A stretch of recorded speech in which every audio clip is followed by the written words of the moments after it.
بسم الله والصلاة والسلام على رسول الله. أهلا وسهلا بحضراتكم في فيديو جديد. سؤال مهم جدا برضو أحد مشتركي القناة سألوا وطلبوا مننا هو دمعة العين ومشاكل وتكرار دمعة العين. عايز بس أقول لك عشان تبقى يعني تقطع المشكلة دي من جذورها. دمعة العين علاجها مش في دواء أو في قطرة أو في مرهم وبس، لا. دمعة العين علاجها في حاجة ما تخطرش على بالك انت هو خالص، وهي المكان اللي حضرتك مربي فيه الحمام. بمعنى ايه؟ بمعنى ما جيش مثلا على مكان مخنوق ما فيش فيه تهوية وما فيش فيه نظافة ويجي لي بقى دمعة عين واقعد بقى اعالج مهما جبت علاج اللي في العالم كله، مش الفرد الحمام ده مش هيروح. زي يا عم الكلام ده هقول لك ان النظافة كتر يعني الفضلات بتاع الحمى يا جماعه حاميه جدا. هي من اعلى يعني لا مؤاخذه سباخ في الحيوانات هو الحمام، ويعني بيبقى سماد ممتاز جدا في الاراضي الزراعيه. فهو حامي، فبيعمل امونيا وبيعمل بقى رائحات وبيعمل اتربه وميكروبات هي اللي بتصنع المرض ده وهي اللي بتسبب المرض ده. فعشان تكون عندك دمعة عينه وبتسمعني دلوقتي هيتطلب منك شوية حاجات. تهوية.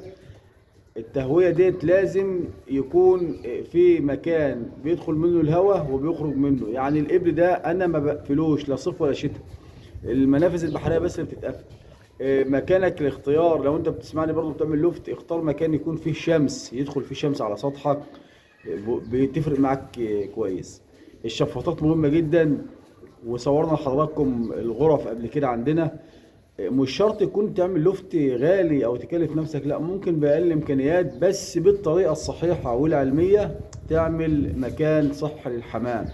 دي حاجه. الحاجه التانيه، ما تزحمش الحمام في مكان ضيق. يعني ما يجيش مثلا عندك اوضه 3 في 3 تحط لي فيها 100 جوز حمام، نفس الحمام حامي برضه بيعمل مشاكل.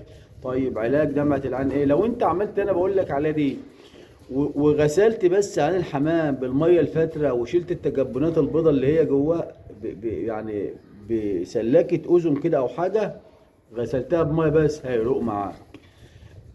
طبعا القطره الشهيره الديكسترول وغيرها اتكلمنا طبعا عن اكتر من قطره ممتازه جدا في الحالات دي. طيب في بقى يا عم، عارف اللي انت بتسمعها دلوقتي ولسه على لسانك فيه مشكله دمعه عين مهما عملت ومهما حاولت وبيكون مكاني كويس وصحي بتجيلي، ده بقى ما بتبقاش دمعه عين، ده بقى بيبقى فيروس الانفلونزا اللي بيجي الحمام.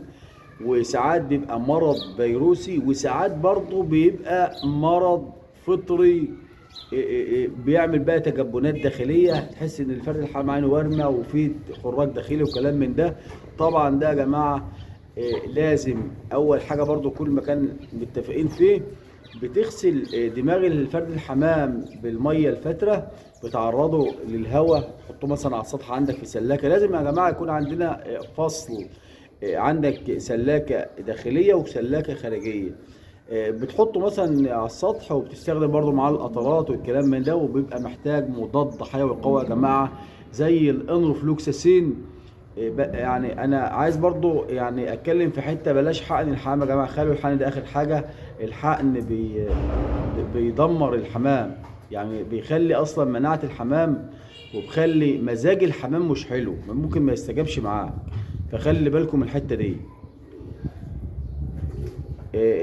هنتكلم برضو في حلقات جايه ان شاء الله عن موضوع الامراض الفيروسيه اللي بتيجي الحمام وممكن تسبب مشاكل تغير وجه الفرد الحمام في حلقات جايه. بس ده ردا على احد مشترك القناه اللي سال السؤال ده مننا، وده اهداء ليه. لو اول مره بتشوفنا مش مشترك في القناه تشترك وتشرفونا، محتاجين دعمكم. ويا ريت شير وما تنساش تصلي على النبي. والسلام عليكم ورحمه الله وبركاته.